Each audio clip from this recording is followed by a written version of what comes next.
యాదాద్రి భువనగిరి జిల్లా ఆలేరు మండలం టంగుటూరు పటేల్గూడెం గ్రామంలో దేవాదుల ప్రాజెక్టులో భాగంగా గత 15 సంవత్సరాల క్రితం నిర్మించిన అసంపూర్తి కాలువలను సిపిఎం ఆధ్వర్యంలో జిల్లా కార్యదర్శి ఎండి జహంగీర్ తమ బృందంతో పరిశీలించారు. ఈ సందర్భంగా వారు మాట్లాడుతూ ఉమ్మడి ఆంధ్రప్రదేశ్లోనే ఆలేరు ప్రాంతానికి సాగునీరు, తాగునీరు అందించాలని దేవాదుల ప్రాజెక్టులో భాగంగా అశ్వరావుపల్లి రిజర్వాయర్ నుండి కాలువలను తవ్వి లైనింగ్ వేశారు. కానీ ఎక్కడి నుండి అయితే సాగునీరు అందించాలో అక్కడ నుండి కాలువలను పూర్తి చేయకుండా ఆలేరు ప్రాంతానికి సాగునీరు అందించకుండా పాలక వర్గాలు గత 15 సంవత్సరాలుగా నిర్లక్ష్యంగా వ్యవహరించినారని, కాలువలలో పిచ్చి మొక్కలు పెరిగి నిరుపయోగంగా ఉన్నాయని అన్నారు. సాగుకు యోగ్యమైన భూములను సేకరించి కాలువలను తవ్వి వృధాగా వదిలివేయడం ప్రభుత్వాల నిర్లక్ష్యానికి నిదర్శనమని ఆయన అన్నారు. ఈ ప్రభుత్వమైన స్థానిక ఎమ్మెల్యే, ఎంపీ స్పందించి అసంపూర్తిగా ఉన్న కాలువలను నిర్ణీత గడువులోగా పూర్తి చేసి రైతులకు నష్టపరిహారం రాని వారికి 2013 పునరావాస చట్టం ప్రకారం పరిహారం ఇవ్వాలని డిమాండ్ చేశారు.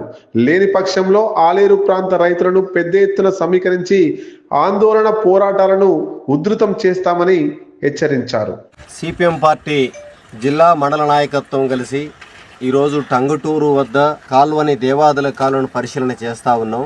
దాదాపు 15 సంవత్సరాలుగా ఈ కాలువ నిర్మాణం జరిగింది. దాదాపు లైనింగ్ పూర్తయింది. కాలువ నిర్మాణం దాదాపు పూర్తయినా కూడా అశ్వరాయపల్లి నుంచి రావాల్సినటువంటి నీళ్లు 15 సంవత్సరాలుగా నీళ్లు వదలట్లేదు. ఈ ప్రాంత ప్రజలందరూ కూడా ఈ కాలువలో నీళ్లు వస్తే తమ పంట పొలాలకు ఉపయోగం జరుగుతుంది, సాగునీరు అందుతుందని చెప్పని ఎంతో ఆశపడ్డారు. కానీ అనేక ప్రభుత్వాలు మారినాయి 15 సంవత్సరాలుగా.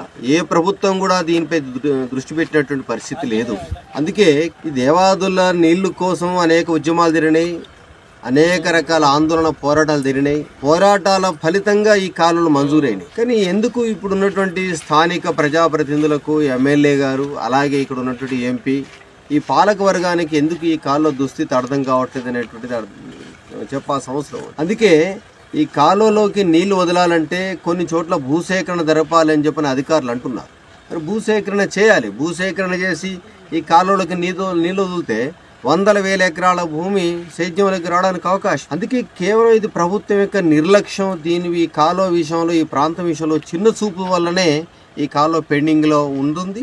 కాబట్టి అలాగే ఇప్పుడు పటేల్గూడెం సంబంధించినటువంటి అక్కడ కూడా కొన్ని చోట్ల భూసేకరణ జరగక అక్కడ కూడా నీళ్లు రావట్లేదు. ఆ కాలువ కూడా తవ్వి వదిలిపెట్టేసి. అందుకే చాలా కీలకమైనటువంటి ఈ కాలువ విషయంలో ప్రభుత్వము, స్థానిక ఎమ్మెల్యే గారు వెంటనే స్పందించాలి. ఈ కాలువలోకి నీళ్లు ఎప్పుడు తీసుకొస్తారు, అలాగే కాంపన్సేషన్ అక్కడ ఉన్నటువంటి రైతులు ఎవరైనా ఆబ్జెక్షన్ చెబితే వాళ్ళ పూర్తి స్థాయిలో 2013 చట్ట ప్రకారంగా నష్టపరిహారం చెల్లించాలి, పునరావాసం కల్పించాలి.